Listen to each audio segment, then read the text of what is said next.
Good morning, everyone. I'm Kelly Dittman, President and CEO of Sustain Global and a member of the Exec Club's Board of Advisors. Along with the Executive Club of Chicago, it is my pleasure to welcome you to our conversation today. When I founded Sustain, I was motivated by one mission.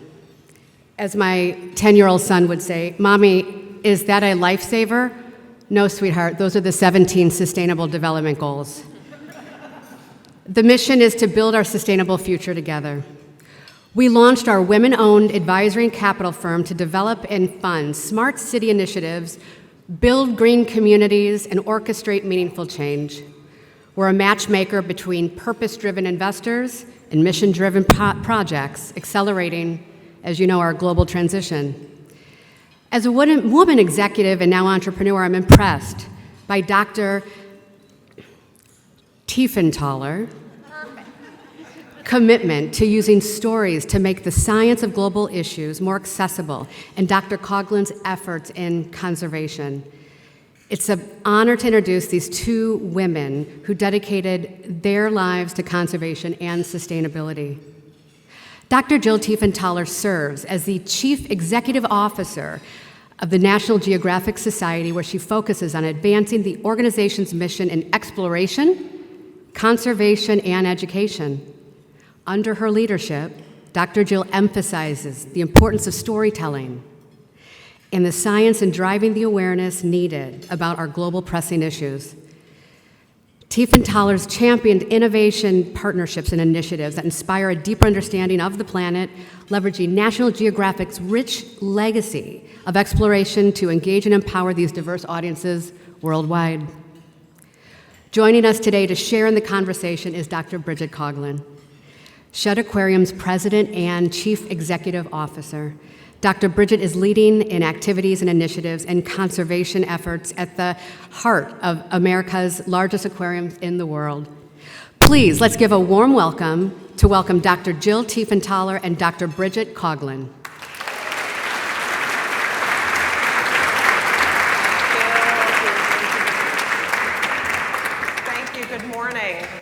I think we should give Kelly a round of applause for getting two really hard surnames correct. Yeah.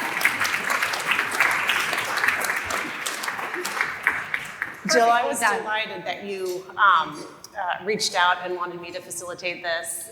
Welcome back to the Midwest. You are no stranger to America's heartland. I am not. And explain what that means to this wonderful Chicago group.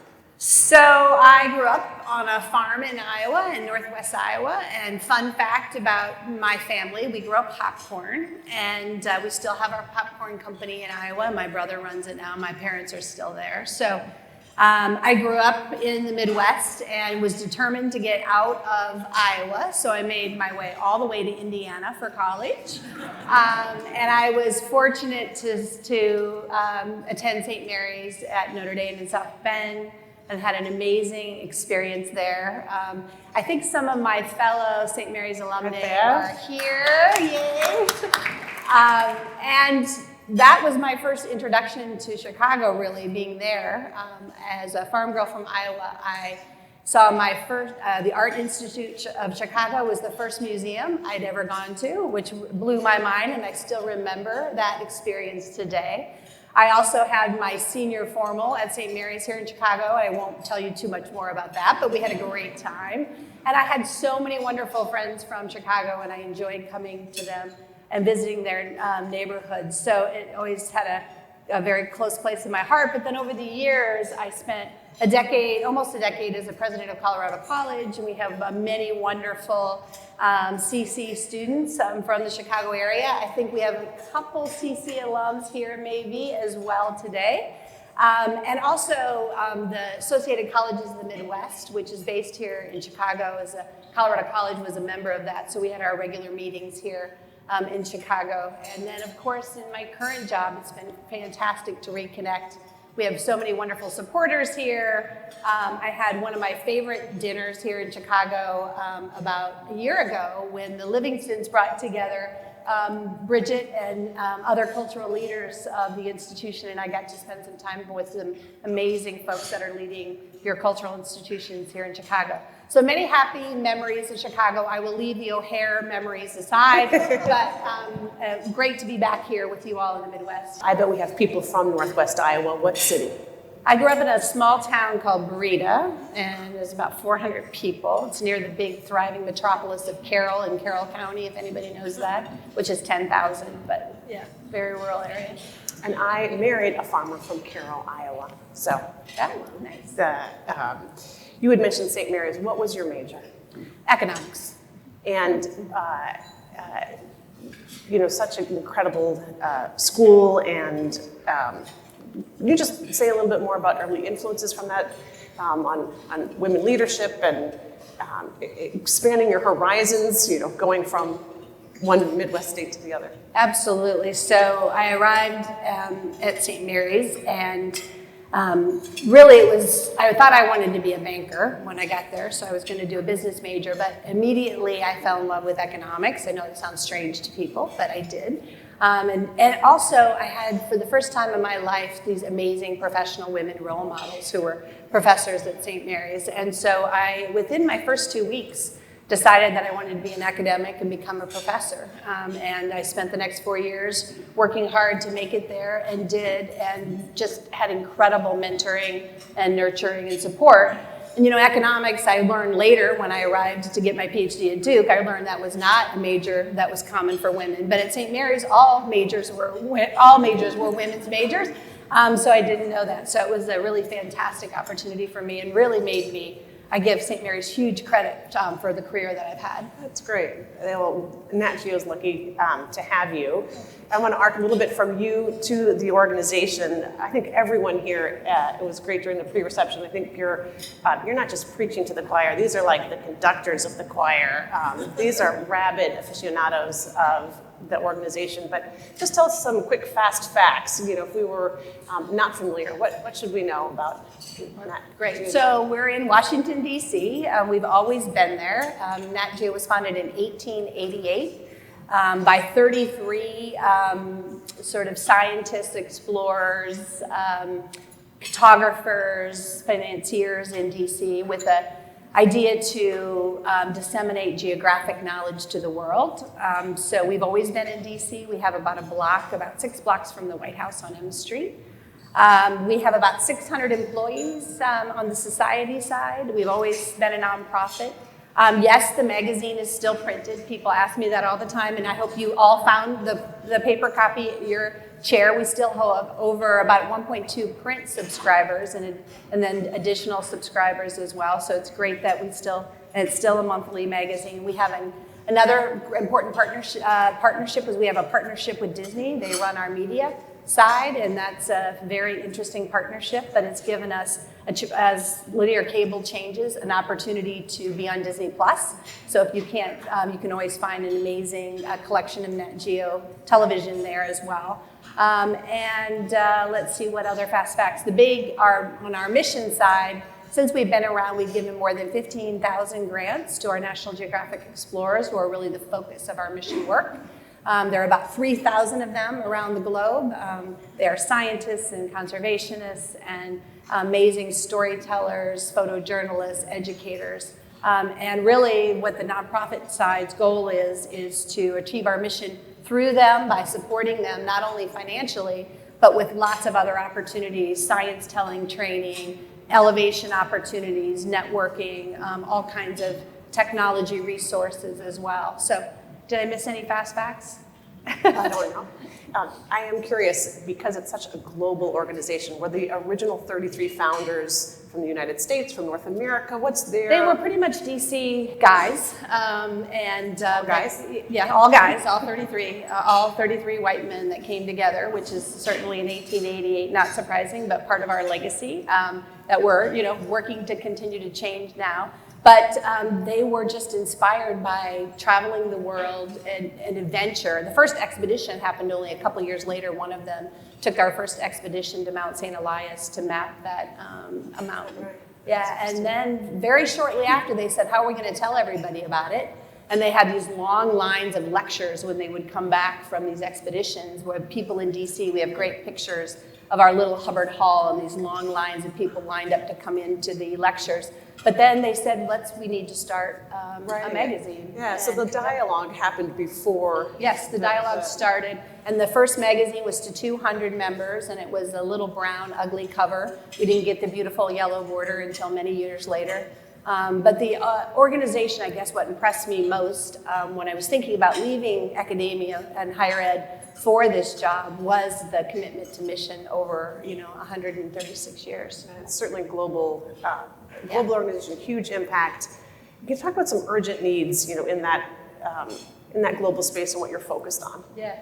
So our mission is to illuminate and protect the wonder of the world, and our theory of change, so how we make that happen. I mentioned our National Geographic Explorers, but we really see our theory of change as activating in several ways. First of all, we are always thinking about contributing to science. I think many of you, when you think of National Geographic, think about amazing support of science, not only what you see and learn about in the magazine and the TV and other outlets, but also we support a lot of scientists and their science work. Last year, there were about a little over 600 publications, peer-reviewed publications in science that credited the Society for support for their work. So that's one way we always move the needle. Second is conservation.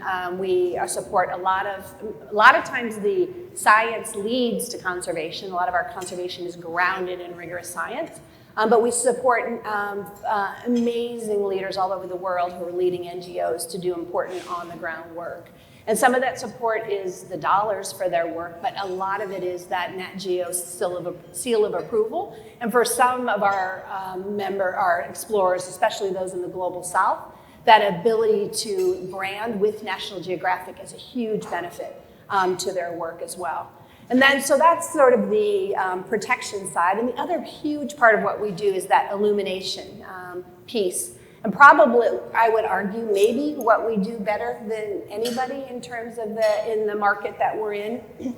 And that's really using our brand and our incredible history of storytelling and our platforms, our own platforms, and those we use for Disney to get the word out about the work we're doing.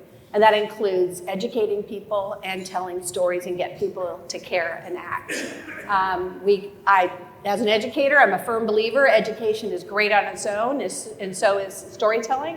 But at their very best, they lead people to get on board with us and help us with our mission in their own ways that they act every day, vote, give, support, etc. So that's that's the harder to measure than those other two things are, but those are how every day we think about all four of those pillars. So if it's okay with you, I thought I'd give a couple examples of how we're doing this work. So one of those I'd just love to talk about a little bit is Pristine Seas, led by explorer Enrique Sala, and this is a team of about 30, and they travel the world setting up marine protected areas around the globe. They've helped now to create 28 marine protected areas of a size about twice the size of India around the globe. Our goal is to protect 30% of the ocean by 2030. And these marine protected areas not only work on biodiversity, help to curb biodiversity loss, so they target the areas that have the most important biodiversity, but they also help with climate because they reduce trolling, which is one of the huge contributors to carbon emissions. And then, of course, they're working to sustain local communities and help they find, the great science has found that the fish catch actually increases in the areas when you have marine protected areas, as well as creating amazing dive and tourism opportunities. So I have a quick video, if you indulge me for a moment, to hear a little bit more about Pristine Seas. It wouldn't be Nat Geo without video.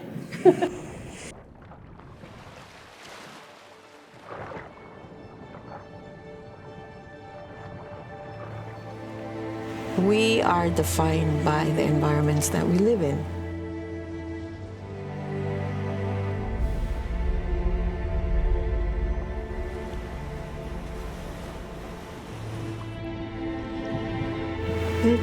It's our life. The ocean is our life. It's not only an issue of economic, it's really about emotions. is one of these rare places on Earth where we can see the ocean of the past. Miren hacia el mar y se miren las personas, porque si no hay recursos, no hay vida.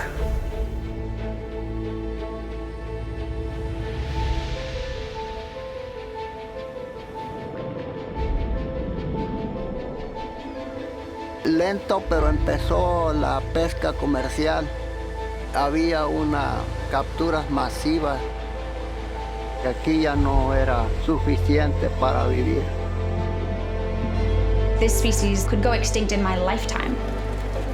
The big fish are gone. They have been fished out. As a global community, we need to decide what's the value of the ocean.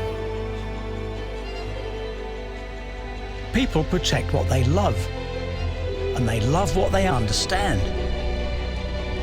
Which is where we fit in.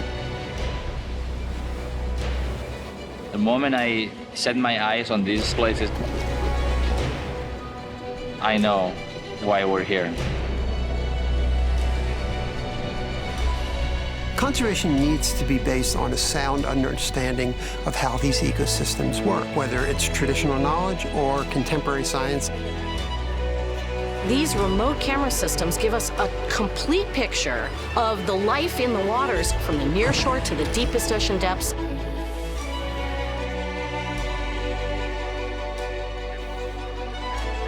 Es muy importante trabajar con los pueblos originarios y las comunidades locales porque han sido los verdaderos custodios de los lugares más frágiles del planeta. Y si unimos podemos hacer tal potencia que no la va a poder derribar nadie. They're our young leaders. We have to empower them with the passion to conserve the ocean. I will work to declare Palau's waters closed to commercial fishing. 2 nuevos parques y o áreas marinas protegidas. Y se constituye en un líder mundial en la conservación marina.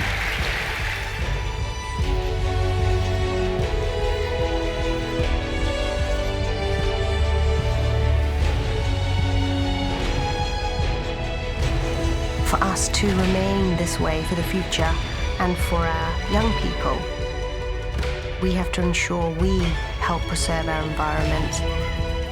The answer is not coming from outside, it's going to be within.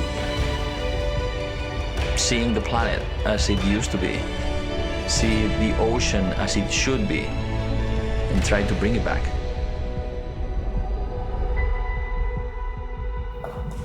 Beautiful.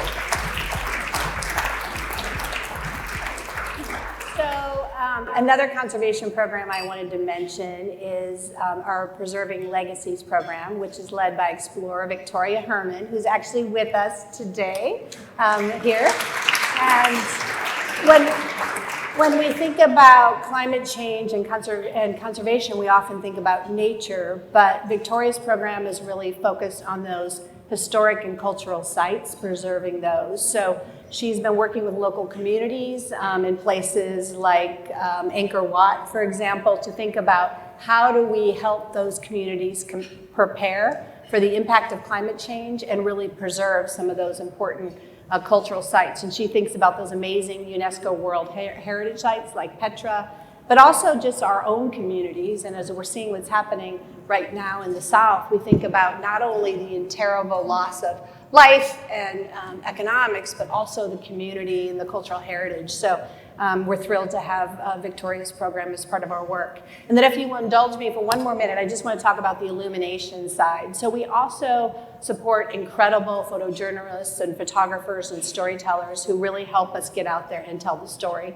And one of my favorite examples of this is Joel Sartori's photo arc. And this is a picture. Joel has now taken the photos of more than 16,000 animals around the world in human care. We have 9 books with Joel about his work. And his goal is, whether it's the elephant or the beetle, that he will get people to connect to those animals. He was inspired by the animals that we lost to extinction that have never really been photographed. And his theory of change is to get people to care, to connect with these animals, and then to act to save them before they're gone forever. And this video is shorter, but it's kind of fun. I wanted to show you a little bit of video of Joel. I got to go on a shoot with him one time, and this is how Joel gets that perfect shot.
It's hard to believe he's done that 16,000 times, isn't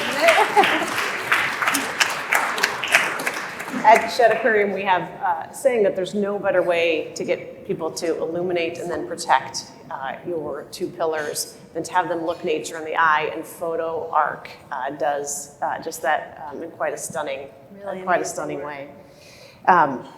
And of course, we love pristine seas. I mean, we're all about land, but there's no better carbon sink, no more needed economic driver of the vast population of our blue planet than the wet part. Exactly. You earlier, Jill, had hit on very quickly the relationship with Disney. That started in 2019. Can you expand on that? It's an interesting collaboration and partnership. It helps you amplify and do bigger, bolder things if at all that was possible even before. Yeah, exactly. It's, as you can all imagine, for a small nonprofit to run a global media business has always been a tricky business. But it's gotten much more complicated in recent years, especially as people are making the decisions not to have cable anymore and moving to streaming services. So our board several years ago understood the importance of having a good streaming partner, so we still have that platform, and not only to get new things out that we produce, but also to have this incredible library for people to have access to it. And the partnership has been absolutely incredible. Certainly, you know, Disney, it's a rough time in media and there's lots of changes, but we feel very fortunate to have that partnership. We keep track of how much of our message is getting out in the world with Disney. And last year we had over 3 billion people be connected to our mission work of our explorers through our partnership with Disney. So as I often tell people, what nonprofit wouldn't want Disney as your megaphone, and not only having incredible reach, but a global reach like the Nat Geo brand has as well. So just a cool example of how this can work.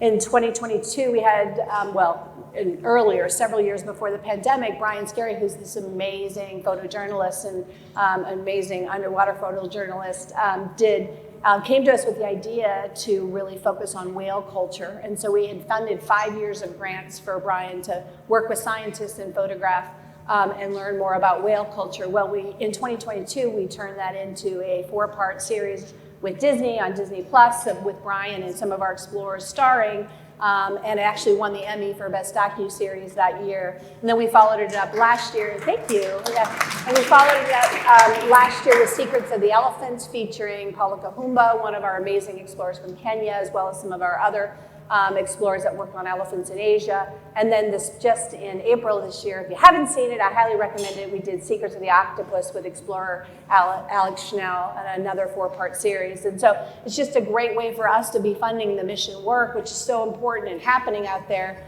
we can do great books and magazines, but really to have that global platform where we can share the work more broadly is an amazing opportunity to reach more people. And you think about that, Nature is getting an Emmy, right? That's That's awesome, isn't it? That is not a given. Yeah. You earlier had said about coaching or giving your explorers a platform to tell science stories of meaning, and can we all get some pro bono advice on how to do that? What do you teach them? What's the essence? What's the kernel of a good story that can really then be grabbed by Disney and amplify it? Yeah, I think one of, science, we now actually have a storytellers collective where we actually have a group of our storytellers, which includes our staff who work with our scientists and others, as well as some of the greatest storytellers in our photo journalists and video and storytelling side who actually train groups to do this now, because we want to make sure we're not the only ones getting these messages out. I think one of the biggest struggles we've had with some of the challenges we have with both climate change and biodiversity loss is really getting more, that we're not just talking to each other, that we're bringing more people to the table and telling these stories. So I think when we talk to our scientists, one of the biggest mistakes they make is they approach the storytelling to the public like they might a scientific presentation. And they're so worried to ever make it personal, right? It's all about the science and all about the facts. And the facts and the science are so important. But what people want to know is why you're connected. And so almost every explorer that stands up on our stages often will show some picture from their childhood. We have this amazing explorer at large, Nalini Nadali, who works on trees, and she's called the Queen of the Forest Canopy. She works at the very high treetops.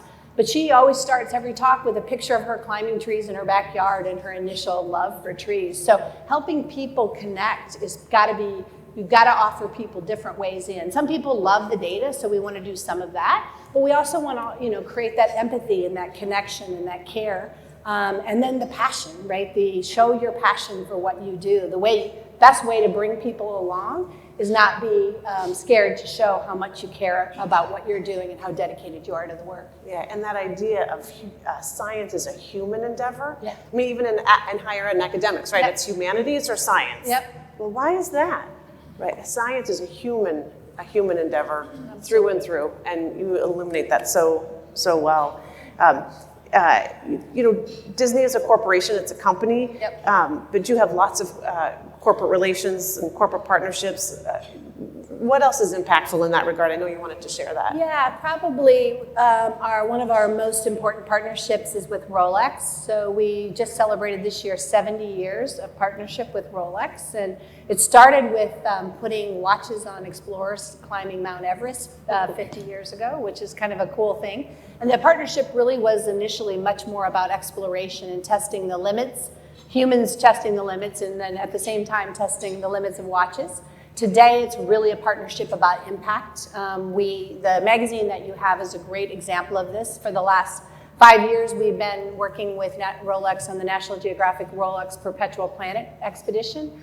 We did in 2019 the most comprehensive scientific expedition ever to the top of Mount Everest and installed the world's highest weather station there, which is continuing to read the weather and climate change impacts on Everest. It was an absolutely amazing expedition, but really ended up with multiple scientific papers. And we followed it up with a climb to Mount Logan. And Alison Christatello there was able to extract the highest ice core ever extracted from the top of Mount Logan, which ended up showing is now the science that's coming out of that in terms of centuries, right? And millennia of historic data on climate is really incredible. And now the magazine you have is our current expedition with Rolex, which is in the Amazon. And we've been 17 different explorers that we funded over the last 3 years to really look at all protection of the Amazon, the science, as well as the conservation. One of my favorite is our Explorer of the Year from this past year, who was featured in the magazine, Fernando Trujillo, he's worked in the Amazon for 30 years, researching the impact, using the pink dolphin as sort of the canary in the coal mine, and getting people to connect with these beautiful pink dolphins, river dolphins in the Amazon, to care about the Amazon overall and the protection of it as well. So that partnership has just been absolutely incredible because we're like-minded. We care about the science, we care about the impact, and we care about the illumination and telling those stories together. Another great partnership we have is with Esri. I don't know if any of you are ArcGIS users. Yeah, we've got some fans here. But that's also a very long partnership and makes so much sense. Like, we've always been about mapping at National Geographic, and as the premier technology mapping company in the world, we've now developed one of the coolest new products called MapMaker, which is more, we developed it more for K through 12 to be able to use all the amazing layers and everything in the classroom. We debuted it last year online, but we're finding adults like it too, because it's a lot easier for those who may not want to get into ArcGIS. But we're building curricula around that as well. So we're still very much part of the geography as well. And back to that connecting to the world, you know, we still believe geography and understanding where you are and who you are and how everything's connected. There's a really cool project we did with Esri called the World Water Map, with one of our explorers at the University of Utrecht, Mark Bergen in Netherlands, helped us to develop the most comprehensive example and a very easily accessible of usage and availability of water, fresh water. And so you can look, a teacher or any of us could go and look at where we live and see where the aquifers are we draining them, is there enough supply versus use, what are the major uses where you are. And now we're funding a whole bunch of photojournalists to do storytelling around the science of that water use. So, and that just underlies everyone's homework, because how poetic that we're talking about that with 20, depending on what aquifer map you want to look at, 20 to 25% of all the fresh water available in the world is right there in the Great Lakes watershed, governed by only a few states, 2 provinces, 2 countries, in Chicago. Because a long time ago, as we all know, we reversed the Chicago River. And our municipality is the only, not Detroit, not Ontario, the only municipality that is allowed to ship water outside our watershed because of that. And it has been upheld by the Supreme Court in the United States twice, the Canadian Supreme Court. Think about what that means in the watershed. And that program that you help support helped redefine with much more granularity what that Great Lakes watershed is. So you can all go home and geek out. Don't look it up now, that would be rude.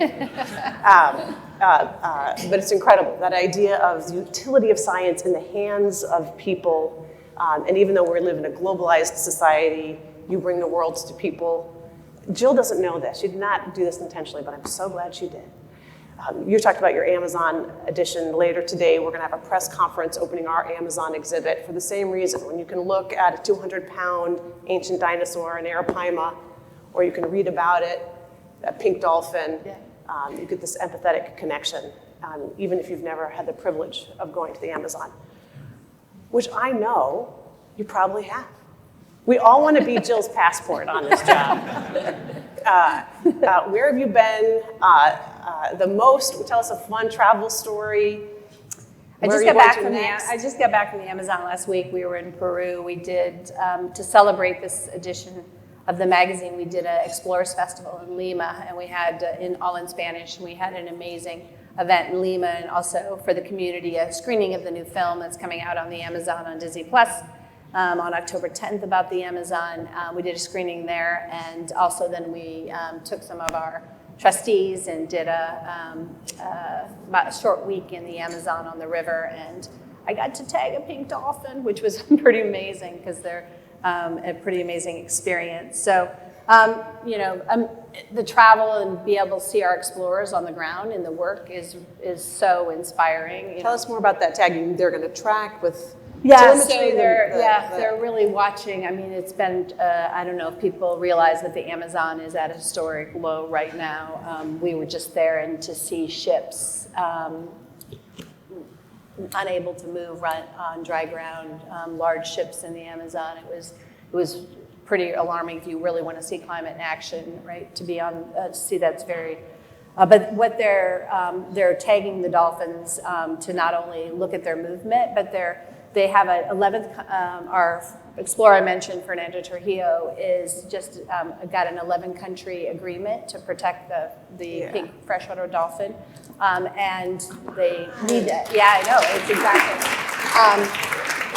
But to protect them, they want to know where they are, right? Because they move in different parts of the Amazon. So they're making sure they prioritize those areas for protection, especially where they're, calving and et cetera, where they're having the babies, et cetera. So that's a big part of it. But also the mercury is a really huge issue. So when they catch them, they're also taking samples. And with mining practices in the Amazon, the mercury levels are very high in the dolphins. And now we're seeing in the people as well. In fact, our explorer, Fernando, there was a really good article in the Washington Post about what he found. He did his own test on his mercury, and I don't know exactly, it's supposed to be like under 3 or something. His was 50-something from living there and being in that climate. So it's a huge issue, but using, again, the dolphin to really get people, these things are so beautiful and so rare. And that mercury is this accumulative neurotoxin, so it compounds not linearly but logarithmically. It's always good to be on stage with a scientist. It's always good to be on stage with an economist who runs an incredible organization. The historic levels are significant. On average, the Amazon should, during dry season and wet season, on average, right, because there's different widths, fluctuate 30 feet, with some being far greater, but that's a pretty substantive, and I think it was 5 or 6. Don't fact check me, but it's incredible. It's not just incrementally lower, the dry season and where are you going to next? You just got back from Amazon. What's next? Well, I'm off to the Galapagos next week, which is kind of an amazing experience as well. And I get to go with Sylvia Earle, her deepness, who's known for the Galapagos, which will be a pretty incredible experience. But probably, one of my favorite places is to be in Africa. Is that right? Yeah, I love that. We have an amazing program in the Okavango, in Angola and Namibia and Botswana, to save the Okavango Delta, which is, talk about fresh water that comes from the Angolan highlands and feeds the delta, which is probably one of the most pristine places and most beautiful places for, I think, on Earth as well. And we're doing some really cool work there and using, again, storytelling, where we did a film on the society side, not Disney, because it was made for the people of Botswana to better appreciate, because people in the capital and in Gaborone, many of them have never been to the Delta and don't realize that it's not just about the wildlife. There is an incredible community of people that live there as well. So we did it in Setswana, the local language in Botswana. We made it about the polars, who, it's called Nakashi, who do the Bakoras in the Delta, and premiered it in the capital, and the president premiered it, and then it's playing on public television every night for a year with the idea. And then we're doing pre and post testing to see if people are more impacted by preserving the Delta in the country as well. So that's a great example of how conservation and storytelling can come together to really make a difference. I don't think there's a company in this room that's not thinking about relevancy for the next generation. And obviously you started as a lecture forum and then print, and you still have 1.2 million in print, but a lot of digital. Yep. What's your next gen engagement strategy? Yeah, so a couple global solutions, right? Because they're, you have to. It's always amazing to me. I always tell people I was amazed when I got this job, because I was the president of Colorado College at the time, and when they announced it, I had never been cooler to my students than when I was going to National Geographic. And so it made it very clear to me how much the brand resonated with young people, even though many of us think about it, so many people, offer me the magazines in their grandparents' attic or whatever it is, but it does really resonate with young people. And I think that's about our mission, which they care about deeply, but also the visual, right? They are photography and video and the visuals connecting. So we actually have now over 800 million followers on all of our social channels, which is the most of any organization in the world. So, and it's very global. And so using all of those platforms, Facebook, Instagram is one of our biggest, of course, because of the imagery, TikTok, et cetera. But as an entry point for people to engage with the brand, we know that's how we reach this new generation.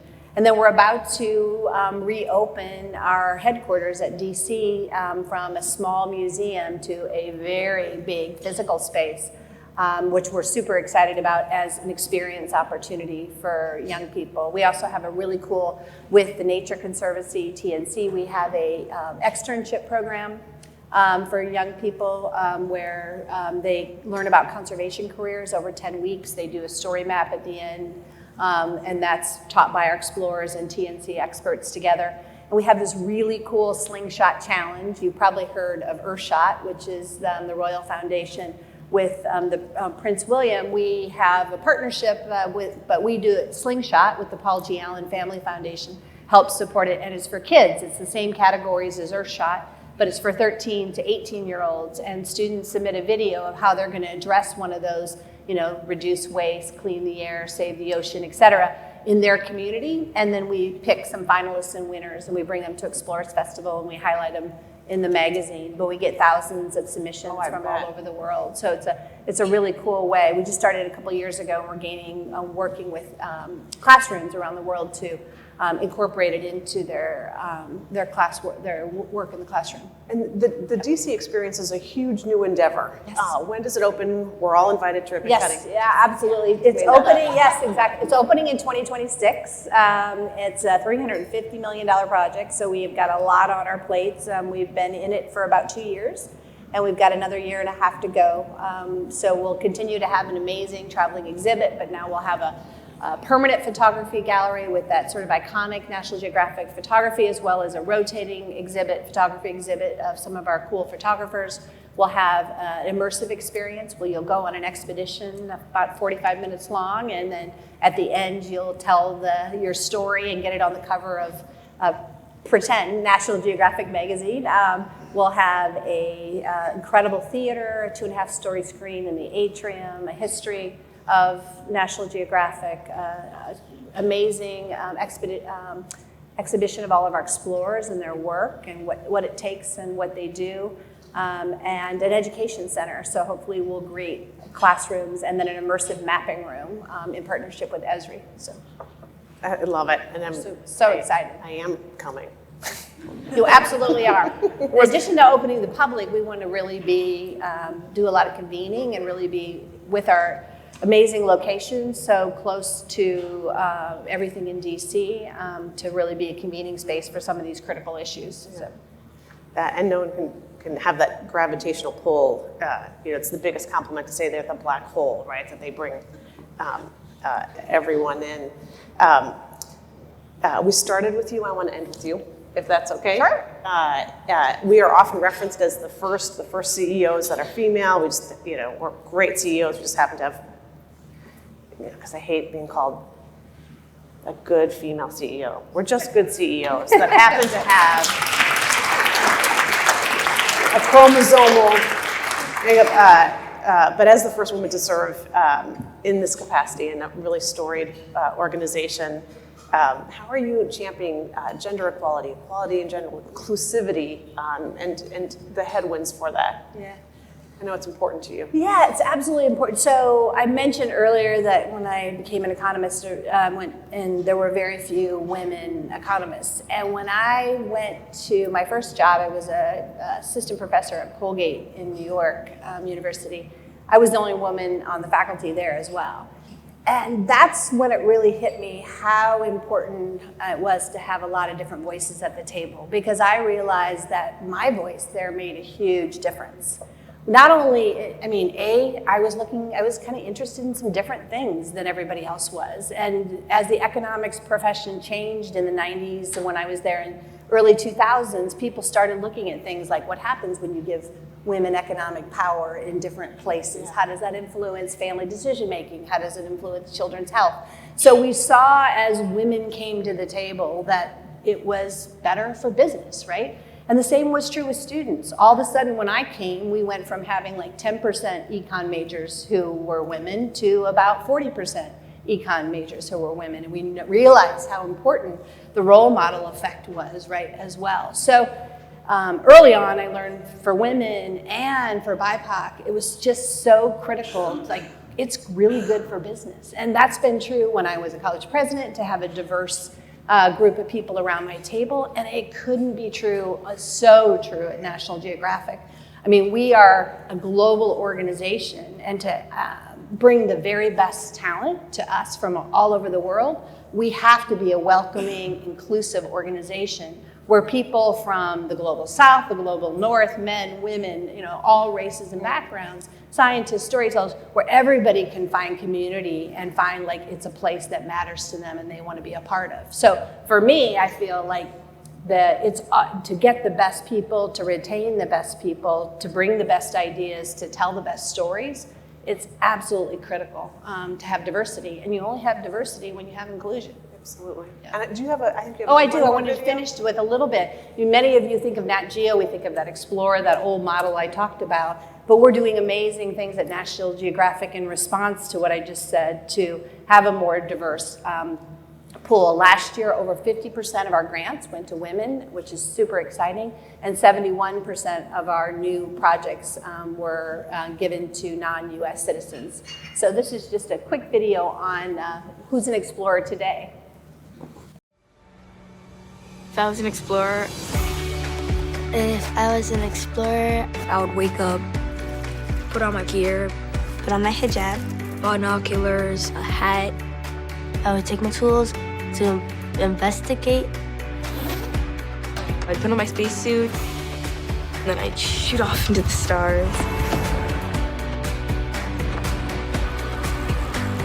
If I was an explorer, I'd climb into a rocket. I'd fly to the sun. I like to go to the places that most people usually don't go to. Explore my city. I'd tell stories to the world with my photos and videos of my experiences, my discoveries. I'd go to the depths of space, the bottom of an ocean. If I was an explorer, I wouldn't care about getting dirty. I would discover and analyze different things that have never been seen before. I'll discover new species. I would take my findings back to the lab to build things, create new things. I'd find a cure for cancer. I'd recycle our trash to build buildings. And make the world a better place. Maybe an explorer is all about understanding this world better. To show the world a different way of seeing. To venture into uncharted territory. My name is Arthur Huang. My name is Hannah Reyes Morales. My name is Dominique Demille Correa Gonçalves, and this is what an explorer looks like. Great way to end. And this is what great leadership looks like in a community that wants to learn and can get up early to get downtown. Yes. Jill, thank you so much. Thank you. Thank you. Thanks. I'd like to invite Margaret back to the stage. Thank you so much. Thank you again, both of you, for a fantastic conversation. I really appreciated the pillars of protection and illumination that was just so clear in crystallizing your mission and doing this through education and storytelling. And I really enjoyed the quote that people protect what they love, and they love what they understand. And you are clearly the star here today. You are amazing, but I'm sure you would not mind if I acknowledge the other leaders in the room that are doing this work in Chicago, and some of their staff are here. And all these amazing CEOs just happen to also be women. So obviously, Bridget Coughlin and the staff that's here from SHED, just stand up so we can acknowledge you. Go ahead, don't be shy. We want to acknowledge you. Thank you for everything that you're doing. I know we have a lot of, Chevy Humphrey couldn't be here, but we have a lot of folks in the museum and science and industry. If we could acknowledge you as well. Where are you? Wonderful. And Megan Ross and her staff at Lincoln Park Zoo. I know we have some of you here too. Where are you? And Michelle Larson, the president and CEO of the Adler Planetarium. Erin Amico, the president and CEO of the Peggy Notebart Museum. And we also have Jill Koski, the president and CEO of Morton Arboretum. Thank you all for everything that you do too. All right, thanks so much for joining us. This was fantastic. If you could please take a moment, we have a 4-question survey and the QR code. It helps us pull together all of our programs, things that work for you and don't work for you. We value your feedback. Thank you again, everyone. Have a fantastic day.